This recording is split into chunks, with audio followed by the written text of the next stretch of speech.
Assalamualaikum warahmatullahi wabarakatuh. Bagaimana kabar kalian hari ini anak-anak? Semoga selalu sehat ya.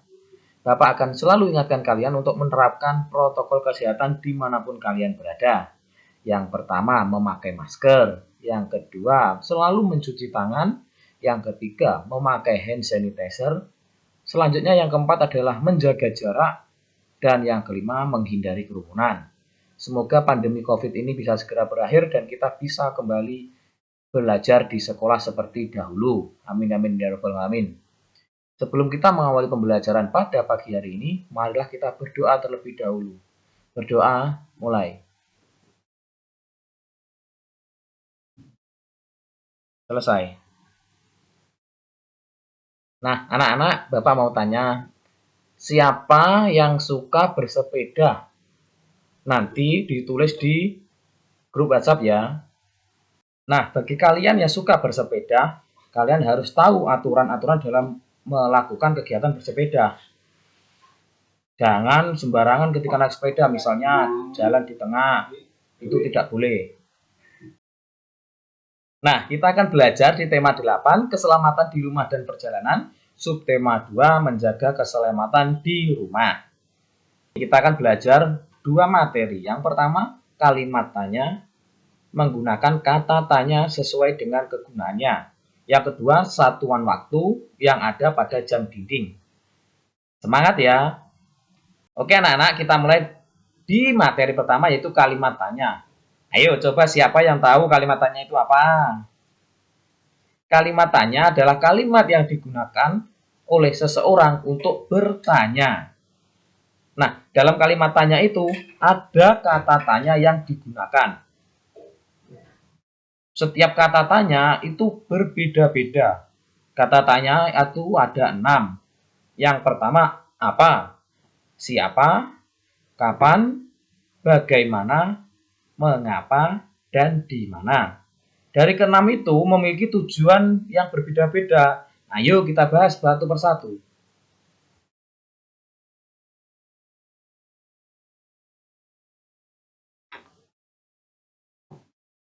Kita bahas satu persatu ya. Yang pertama, kata tanya apa? Kata tanya apa digunakan untuk menanyakan keadaan, benda, atau perbuatan. Contohnya adalah, hai Andi, apa yang kamu bawa? Nah, itu digunakan untuk menanyakan benda. Andi pun kemudian menjawab, iya, saya membawa buku. Seperti itu. Jadi apa digunakan untuk menanyakan keadaan, benda, dan perbuatan. Kita lanjut ke kata tanya siapa. Kata tanya siapa itu digunakan untuk menanyakan orang atau subjek. Contohnya, siapa orang yang sedang bersamamu itu? Orang yang sedang bersamaku itu adalah adikku. Seperti itu ya. Sekarang kita lanjut ke kata tanya di mana. Kata tanya di mana itu digunakan untuk menanyakan tempat. Contohnya, di mana tempat wisata kesukaanmu? Kemudian dijawab, aku sangat senang berwisata di pantai karena bisa bermain pasir. Seperti itu. Sampai kata tanya di mana? Apakah ada pertanyaan? Jika ada yang masih bingung, silakan tanya di grup WhatsApp ya. Biar kita nanti sharing-sharing kemudian bisa semua paham. Bapak lanjutkan di kata tanya kapan. Kata tanya kapan digunakan untuk menanyakan waktu.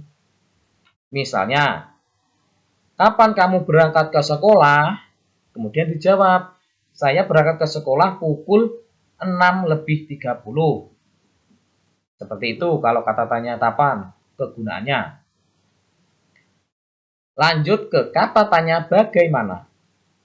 Kata tanya bagaimana digunakan untuk menanyakan proses terjadinya suatu peristiwa. Bisa juga untuk mengetahui bagaimana keadaanmu saat ini. Kemudian dijawab,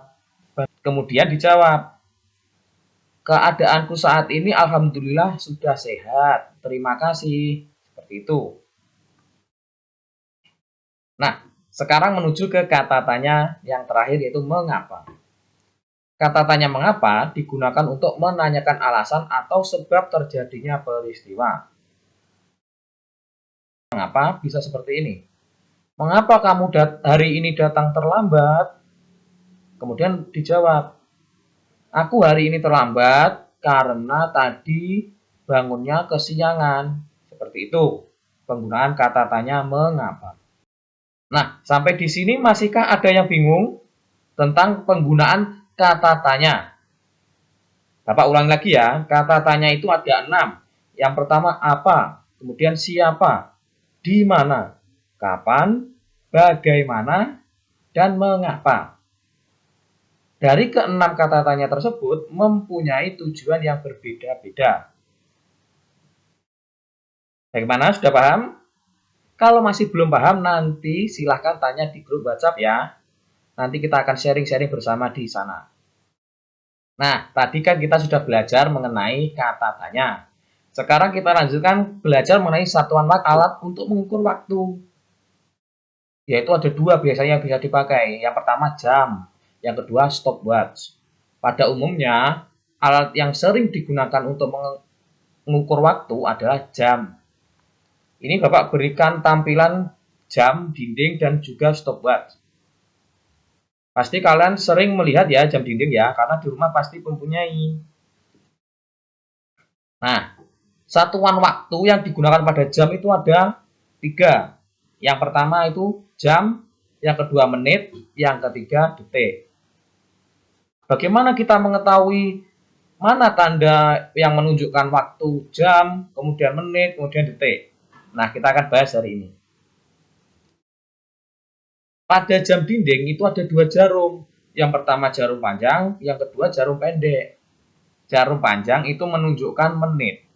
Sedangkan jarum pendek menunjukkan. Cara kita melihat waktu pada jam dinding, jika jarum jam berputaran itu dinamakan 1 jam. Sedangkan kalau jarum pendek berputar 1 kali putaran dikatakan 12 jam. Nah, coba perhatikan gambar jam yang Bapak tampilkan ini. Nah, setiap 1 kali angka bergerak, misalkan dari 12 ke 1, itu dinamakan 5 menit. 1 ke 2 juga 5 menit. Dan seterusnya. Nah, coba kita lihat. Jam ini menunjukkan pukul berapa? Jarum pendeknya di angka berapa?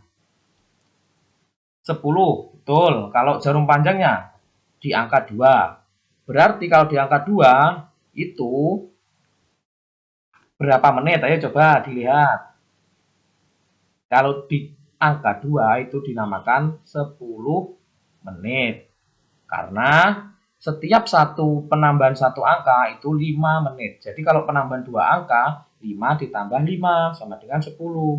Jadi pada gambar ini, waktu pada jam dinding menunjukkan 10 lebih 10. Seperti itu. Bagaimana? Masih ada yang bingung? Kalau masih bingung nanti di grup WhatsApp ya. Jam dinding itu seperti ini ya. Satu hari itu kan ada 24 jam. Nah, sedangkan pada jam dinding kok cuma sampai angka 12.